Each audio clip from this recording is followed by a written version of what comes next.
আসসালামু আলাইকুম, আমি Maisha. Recently safe medicine Bangladesh কর্তৃক পরিচালিত ডক্টর শরীফ হৃদয় স্যারের আন্ডারে certificate in mother and child disease prevention and management কোর্সটি সম্পন্ন করেছি। আমি এখন এই কোর্সের একটু গুরুত্বপূর্ণ টপিক এপিলেপসি নিয়ে কিছু বলবো। সাধারণত গর্ভাবস্থায় খিঁচুনি হলে সেটাকে এপিলেপসি ইন প্রেগনেন্সি বা গর্ভাবস্থার খিঁচুনি বলে, যা বিভিন্ন কারণে হতে পারে। তবে মেইন কারণ হলো হরমোনের পরিবর্তনের ফলাফল বা ঘুমের অভাব, যা সাধারণত খিঁচুনিটিকে ট্রিগার করে।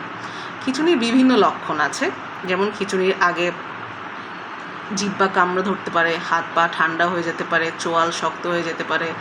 সিমটমস বা লক্ষণগুলো 1 থেকে 2 মিনিট হতে পারে। প্রস্রাব বা পায়খানা আনকন্ট্রোলেবল হতে পারে এবং খিঁচুনির পরে সাধারণত অবচেতন লাগে, তীব্র ক্লান্তি বা মাথা ব্যথা লাগতে পারে, ঘুম পেয়ে যাইতে পারে। এটা ডায়াগনোসিস সাধারণত বিভিন্নভাবে করা হয়, যেমন ক্লিনিক্যাল মূল্যায়ন, খিঁচুনির ইতিহাস থাকলে বা কোনো 20 সপ্তাহের বেশি হলে, এক্লাম্পসিয়া সন্দেহ হলে বা তীব্র ক্ষেত্রে হলে আমরা 2260 বা 110 বা 120 মিলিমিটার মার্কারির বেশি প্রেশার হলে, চেতনা, শ্বাস প্রশ্বাস বা ভ্রূণের হার্টবিট মূল্যায়ন করার কারণে আমরা ডায়াগনোসিস করতে পারি।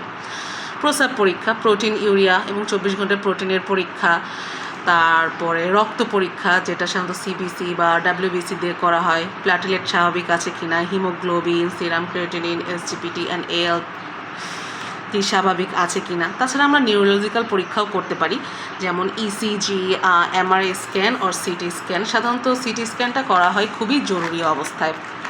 এর প্রতিরোধ আমরা বিভিন্নভাবে করতে পারি, যেটা আমাদের নিয়মিত গর্ভকালীন মাকে পরিচর্যার মাধ্যমে করতে হয়।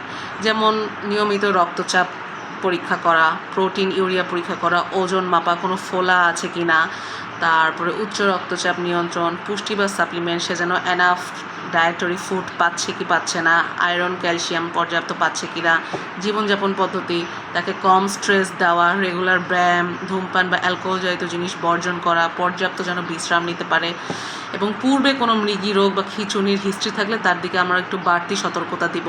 অ্যান্টিএপিলেপটিক ওষুধ নিয়মিত সেবন করতেছে কিনা সেটার দিকে খেয়াল রাখবো এবং সতর্ক সংকেত অবশ্যই তীব্র মাথা ব্যথা বা চোখে ঝাপসা দেখা, মুখ বা হাত পা অতিরিক্ত ফুলে যাওয়া এবং খিঁচুনির পূর্বাভাস, এই 3-4টা পয়েন্ট যদি থাকে তাহলে আমরা তাকে দ্রুত হসপিটালাইজড করব। Thank you.